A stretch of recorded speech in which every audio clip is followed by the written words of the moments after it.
Great Bengal ক্যাটারারের কাছে একটি বিয়েবাড়ির ক্যাটারিং আর ইভেন্ট অর্গানাইজ করার প্রস্তাব আসে। অনিকেতের উপর এই ইভেন্টের দায়িত্ব এসে পড়ে। ক্লায়েন্টের চাহিদা শ্যামলীর হাতে বানানো একটি স্পেশাল ডিশ। অগত্যা অনিকেত শ্যামলীকে সেখানে নিয়ে যেতে বাধ্য হয়। এদিকে অনিকেত তিস্তাকে সেই অনুষ্ঠানে একটি কবিতা পাঠের জন্য আসতে বলে, আর তিস্তায় যে শ্যামলী সেটা অনিকেত এখনো জানে না।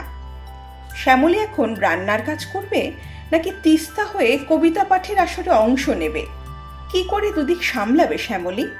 জানতে আজ 18ই মার্চ রাত 8:30 থেকে রাত 9:30 পর্যন্ত জি বাংলায় দেখুন কোন গোপনে মন ভেসেছে 1 ঘন্টার মহাপর্ব।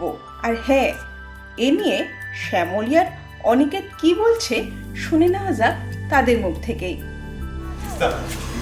বলছি, আজকে আমার একটা ইভেন্টে আপনাকে কিন্তু কবিতা পাঠ করতে আসবে, ঠিক না করবেন না, আমি কথা দিয়ে দিয়েছি।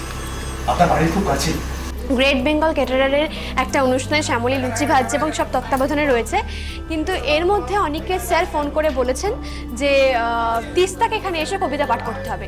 শ্যামলী এবং তিস্তা একসাথে এক জায়গায়, এটা কি করে সম্ভব? তো এটা নিয়ে একটা বিরাট ঘটনা ঘটতে চলেছে। তো কি ঘটতে চলেছে তার জন্য চোখ রাখতে হবে এবং দেখতে হবে কোন গোপনে মন ভেসেছে। সোম থেকে শনি রাত 8:30 জি বাংলা।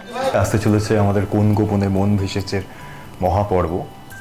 এই মুহূর্তে অনিকেত, শ্যামলী, তিস্তা এবং দেখার বিষয় এটাই, মানে আজকে প্রোমোশুট করছি, প্রোমোশুট করতে গিয়ে যেটা বুঝতে পারলাম, মানে এটা আমার কাছেও চমক ছিল এবং আমি খুবই আশাবাদী যখন এই এপিসোডটা আপনাদের সামনে আসবে আপনারাও চমকে যাবেন। এবং শ্যামলী কীভাবে একটা নতুন চ্যালেঞ্জের সম্মুখীন হচ্ছে, কারণ অনিকেত শ্যামলী থাকাকালীন একই জায়গায় তিস্তাকে ফোন করে আসতে বলছে কোনো একটা আসরে কবিতা পাঠ করার জন্য।